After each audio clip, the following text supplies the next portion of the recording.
अच्छा, तो चैप्टर है हमारे पास 10 एसिड बेस एंड सॉल्ट्स। तो हम पढ़ रहे हैं उसमें आज पीएच स्केल के बारे में। ठीक है, अब हमें पता है कि जो कंसंट्रेशन होती है हाइड्रोजन आयंस की प्योर वाटर की, वो डिपेंड करती है पीएच स्केल पर। इसको हम आगे डिस्कस करते हैं कि पीएच स्केल क्या होता है। ठीक है, अब हमें पता है कि जो वाटर होता है वो एक वीक इलेक्ट्रोलाइट होता है। इसका क्या मतलब है? Y water is weak electrolyte? Because इसकी जो लिटिल अमाउंट होती है वो चेंज होती है हाइड्रोजन आयन में, और जो इसकी लार्ज अमाउंट होती है वो अनआयोनाइज्ड होती है। ठीक है, और इस प्रोसेस को क्या बोला जाता है? ऑटो आयोनाइजेशन और सेल्फ आयोनाइजेशन।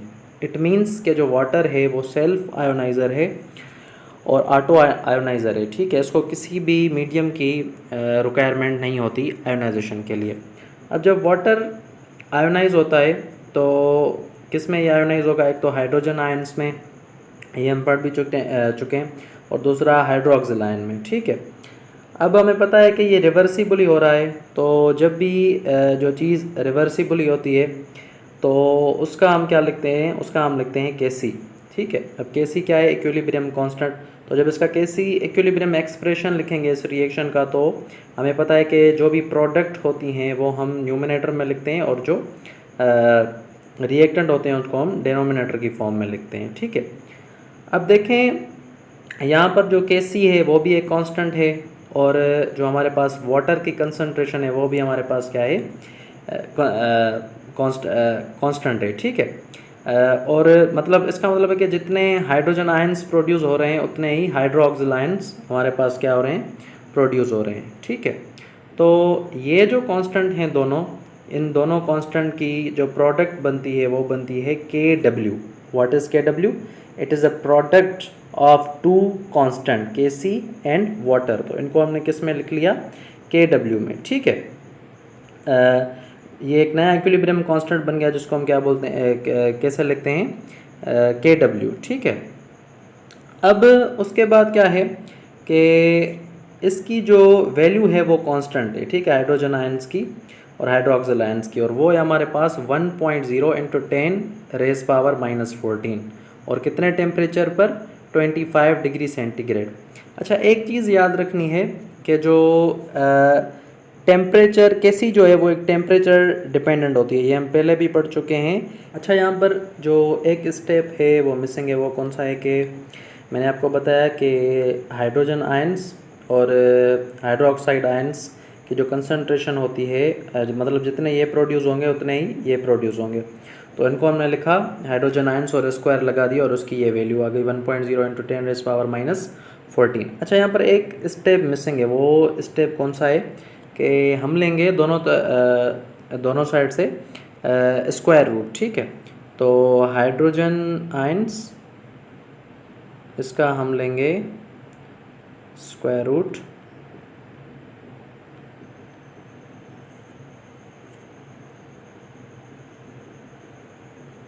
ये बराबर हो जाएगा हमारे पास ये आप साथ में लिख लेना। ठीक है, 1.0 इंटू 10 -14 इसका पावर एक्सपोनेंट आ गया। ठीक है, अब ये 2 इससे कैंसिल हो जाएगा, और इसका जब हम अंडर रूट निकालेंगे तो ये आ जाएगा 1 पॉइंट, हाइड्रोजन आयंस की जो कंसंट्रेशन बनेगी अब 1.0 इंटू 10 रेज पावर -7 m। अच्छा, यहाँ पर जो m है वो क्या है? Molar concentration. ये बात याद रखनी है कि यहाँ पर जो m है वो हमारे पास क्या है? Molar concentration. कितने टेम्परेचर पर? 25 डिग्री सेंटीग्रेड पर। ठीक है, मैं बार बार बता रहा हूँ कि कैसी जो है वो हमारे पास टेम्परेचर डिपेंडेंट है। अच्छा, अब देखें कि ये जो हैं ये क्या हैं? स्मॉल फिगर्स हैं, तो इनके साथ डील करना डिफ़िकल्ट है। तो हम क्या करेंगे? ये जितने भी स्मॉल फिगर्स हैं, एक तो इन पे नेगेटिव एक्सपोनेंट है, तो हम इनको कन्वर्ट करेंगे पॉजिटिव फिगर्स में। क्यों? क्योंकि हम इसको आसान करेंगे ताकि हमें इजीली ये चीज़ें याद हों। ठीक है, तो इसके लिए हम क्या करेंगे? इसके लिए हम यूज़ करेंगे लॉगरिथम का। अब ये आपने मैथमेटिक्स में पढ़ा होगा कि लॉग जो है साइंटिफिक कैलकुलेटर में आपने देखा होगा कि कैसे यूज़ होता है। अब देखें हाइड्रोजन आयंस की जो कंसंट्रेशन है वो हम माइनस लॉग में लेंगे। ठीक है, माइनस लॉग हाइड्रोजन आयन की जो कंसंट्रेशन होती है ये बराबर होती है पीएच के।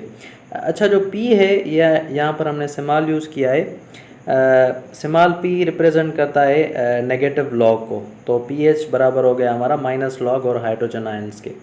उसके बाद क्या होगा, with reference to this equation a scale develop according to the molar concentration of hydrogen ions, this is called pH scale।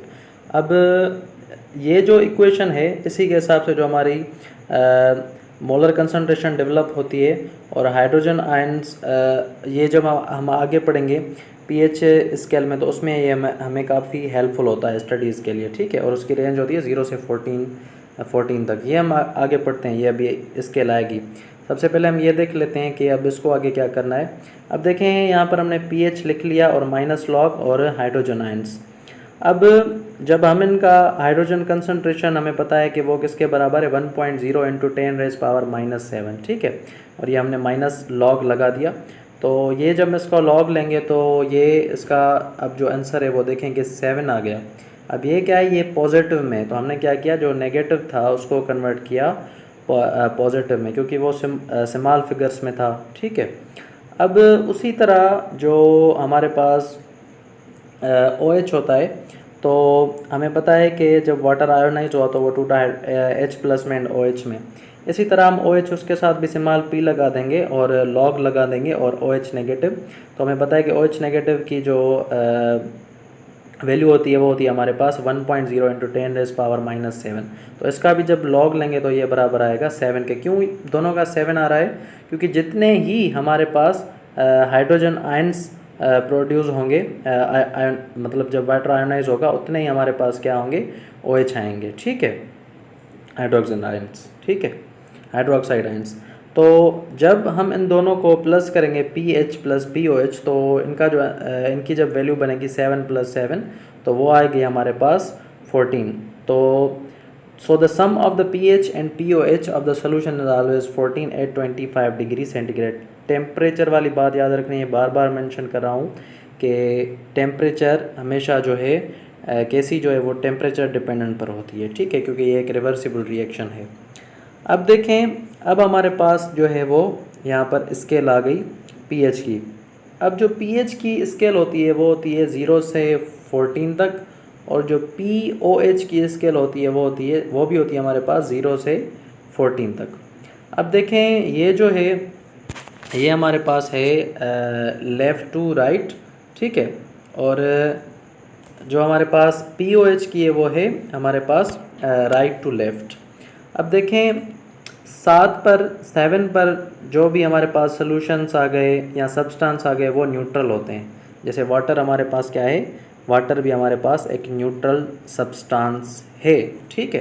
तो देखें कि 0 से 14 तक, अब सबसे पहले तो 0 से अगर आप देखें 3 तक, तो जो भी चीज़ें होती हैं वो होती है हाईली एसिडिक, और 4 से 6 तक होती हैं स्लाइटली एसिडिक, और 7 पर जो भी चीज़ें होती हैं, अब चीज़ों से क्या मुराद, जितने भी सब्सटेंस हैं या लैब में से जो सॉल्यूशंस हैं, तो वो क्या होते हैं, 7 पर न्यूट्रल होते हैं, ठीक है। अच्छा, ये जो pH थी, ये pH जो टर्म था, ये एक डेनिश बायोकेमिस्ट थे सोरेनसन। 1907 में उन्होंने टर्म यूज़ किया था जितने भी हाइड्रोजन आयन की कंसंट्रेशन है उनको एक्सपीरियंस करने के लिए, ठीक है। तो ये बात भी जहन में रखनी है कि pH का टर्म जो है एक हमारे पास सोरेनसन साइंटिस्ट था, डेनिश बायोकेमिस्ट था जिसका नाम सोरेनसन था, उन्होंने दिया था। तो 0 से हम बात कर रहे थे कि जो 2 तक जितने भी सब्सटेंस सोल्यूशन होते हैं, 3 तक वो हाईली एसिडिक होते हैं, 4 से 6 तक स्लाइटली एसिडिक होते हैं, 7 पर न्यूट्रल होते हैं। इसी तरह जो बेसिक हमारे पास होते हैं वो जब 8 से हम 10 तक जाएंगे तो स्लाइटली बेसिक होते हैं, और बल्कि 8 से 8, 9, 10, 11, ठीक है, यहाँ तक स्लाइटली बेसिक होते हैं, और 12, 13, 14 यहाँ से हाईली एसिडिक होते हैं। इसी तरह pOH जब आप देखें तो 14 से लेकर 12 तक हाईली एसिडिक होते हैं, और 11 से लेकर 9 तक स्लाइटली, और यहाँ पर देखें 11 से लेकर 10 से लेकर 8 तक जो होते हैं वो स्लाइटली एसिडिक होते हैं, 7 पर न्यूट्रल, 6 से 3 तक जो होते हैं वो स्लाइटली बेसिक होते हैं, और 2 से 0 तक हाईली बेसिक होते हैं। अब देखें एक और बात हाँ, अब जब हम यहाँ से पीछे जाएंगे 7 से, यहाँ से बैकवर्ड जाएंगे तो चीज़ें मतलब सॉल्यूशंस या सब्सटेंस क्या होंगे, हाईली एसिडिक होंगे। ठीक है, 6 पर इतना एसिडिक नहीं होगा, 5 पर थोड़ा ज़्यादा होगा, 4 पर, और यहाँ पर क्या होगा, हाईली एसिडिक होगा। ठीक है, और जब इस तरफ जाएंगे तो चीज़ें क्या होगी हमारे पास, बेसिक की तरफ जाएंगे। यहाँ पर थोड़ी बेसिक होगी, यहाँ पर थोड़ी, और मतलब बेसिसिटी यहाँ पर थोड़ी होगी, और जब इस तरफ जाएंगे तो बेसिसिटी बढ़ती जाएगी, और जब यहाँ से उल्टा आएंगे तो बेसिसिटी क्या जाएगी, बढ़ती जाएगी। ठीक है, एसिडिटी क्या जाएगी, मतलब बढ़ती जाएगी। ठीक है, इसी तरह POH में जब कोई चीज़ हाईली एसिडिक होगी तो वो भी इसी तरह से हमारे पास क्या होगी, जब हम पीछे आएंगे 7 से पीछे तो वो चीज़ें क्या होगी, हाईली एसिडिक होंगी, और जब इस तरफ जाएंगे तो उनकी बेसिसिटी क्या होगी, बहुत हाई होगी। ठीक है, अब उसके बाद हमारे पास ये एक फ़िगर है, इस फिगर को देखें। अब इसमें एक चीज़ है, अच्छा सबसे पहले तो ये बात क्लियर करें कि जो भी सोल्यूशन या कंपाउंड होता है उसकी जो pH 7 होती है, और जब pH भी 7 होती है तो उसको कंसीडर किया जाता है एज अ न्यूट्रल सोल्यूशन। यानी कि इसका मतलब क्या है, हमने तो पढ़ा कि 7 पर न्यूट्रल होता है, तो यहाँ पर तो 14 आ रही है। इसका मतलब है कि जितने हमारे पास हाइड्रोजन आयन्स प्रोड्यूस हो रहे हैं उतने ही हाइड्रोक्साइड आयन प्रोड्यूस होते हैं, तब दोनों को जब प्लस करते हैं तो न्यूट्रल सोल्यूशन बनता है। ठीक है, अब ये मैंने आपको ऑलरेडी बात बताई कि जितने भी सॉल्यूशंस होते हैं जब उनकी pH लेस देन 7 होती है तो वो एसिडिक होते हैं, और जब 7 से ज़्यादा होती है तो बेसिक होते हैं। ठीक है, अब ये कुछ फिगर नीचे दी गई है। यहाँ पर आप देख सकते हैं कि जो बेसिक हैं न्यूट्रल हैं 7 पर और एसिडिक हैं। अच्छा, एक और बात जो कि इम्पोर्टेंट है यहाँ पर नीचे लिखी हुई है, वो है कि हमने क्या यूज़ किया, लॉगरिथम यूज़ किया ना pH स्केल में। तो जब कोई भी सोल्यूशन है जब उसकी pH 1 होगी तो 10 टाइम्स हायर कंसंट्रेशन होगी हाइड्रोजन आयंस की, यानी कि pH कम, हाइड्रोजन आयन की कंसंट्रेशन ज़्यादा। ये बात समझें। ठीक है, और जब भी उसकी pH 2 होगी तो 100 टाइम्स ज़्यादा होगी। इसी तरह 3 में फिर ज़्यादा होगी। तो इसका मतलब है कि जब लो pH होगी तो उसका वो कहलाएगा स्ट्रॉन्ग एसिड, और जब हाई pH वैल्यू होगी तो स्ट्रॉन्ग बेस कहलाएगा। ठीक है, तो ये चीज़ मैंने आपको स्केल में भी बताई कि जब हम पीछे की तरफ जाएंगे तो वो चीज़ें क्या होगी, हाईली एसिडिक होगी। लेकिन नई बात है कि याद रखनी है कि जो हाइड्रोजन आयन की कंसंट्रेशन होगी वो ज़्यादा होगी। ठीक है, उसके बाद इसका कंक्लूजन क्या है, pH of a neutral solution की जो pH होती है वो हमेशा 7 होती है। एसिडिक सोल्यूशन की जो pH होती है वो लेस देन 7 होती है। अब जो बेसिक सोल्यूशंस हैं हमारे पास उनकी जो pH होती है वो 7 से क्या होती है, ज़्यादा होती है। यानी कि 7 से जब हम इस तरफ जाएंगे तो बेसिसिटी क्या उनकी बढ़ेगी। एंड जब pH एंड POH वैल्यूज़ जब दोनों को हम प्लस करेंगे तो उनकी वैल्यू हमारे पास क्या आएगी, 14 आएगी। ठीक है, अब pH के कौन कौन से यूजेस हैं, सबसे पहले तो it is use to determine acidic और बेसिक नेचर ऑफ सोल्यूशन, के जो भी सोल्यूशन है या सब्सटेंस हैं वो एसिडिक हैं या बेसिक हैं हमें वो पता चलता है। अच्छा, ये जो pH स्केल मैंने आपको पढ़ाई 0 से 14 तक, इसका मतलब ये नहीं है कि 0 से पीछे चीज़ें नहीं हैं, 14 से आगे चीज़ें नहीं हैं, नेचर में ये भी मौजूद होती हैं, लेकिन जनरली हमारे पास 0 to 14 होती हैं। ठीक है, उसके बाद ये मेडिसिन को प्रोड्यूस करने में भी हेल्प करती हैं। Culture of microbiological particular concentration of hydrogen ion, इसका क्या मतलब है, अच्छा माइक्रोबायोलॉजिकल कुछ बैक्टीरियाज होते हैं जिनको हम लेबोरेटरी में ग्रो करवाते हैं। जब आप अपना ब्लड कल्चर करवाते हो तो पता चलता है कि कोई बैक्टीरिया तो नहीं है, तो उनकी ग्रोथ करवा कर उनको देखा जाता है, तो उसको भी particular concentration of hydrogen ions मतलब आयंस पर वो क्या करते हैं, ग्रो करते हैं। ठीक है, तो उसमें भी pH का इस्तेमाल होता है। जितने मैंने आपको बताया ना कि ज़्यादा हाइड्रोजन आयंस की कंसंट्रेशन होगी तो pH की वैल्यू क्या होगी, लो होगी। ठीक है, अब कुछ सोल्यूशन को प्रिपेयर करने के लिए भी यूज़ होता है, और कुछ सर्टेन बायोलॉजिकल रिएक्शंस के लिए भी pH का क्या होता है, इस्तेमाल होता है। ठीक है, तो ये हमारा टॉपिक था। अच्छा, इसमें जो याद करने वाली चीज़ें हैं वो ये हैं, एक तो मैंने आपको बताया कि जो भी टेम्परेचर है उसको याद कर लें कि कैसी जो है वो टेम्परेचर डिपेंडेंट है, और वाटर जो है सेल्फ आयोनाइज़र है। ठीक है, तो उसके बाद जो हम नेगेटिव लॉग यूज़ करते हैं तो वो क्यों करते हैं, ठीक है।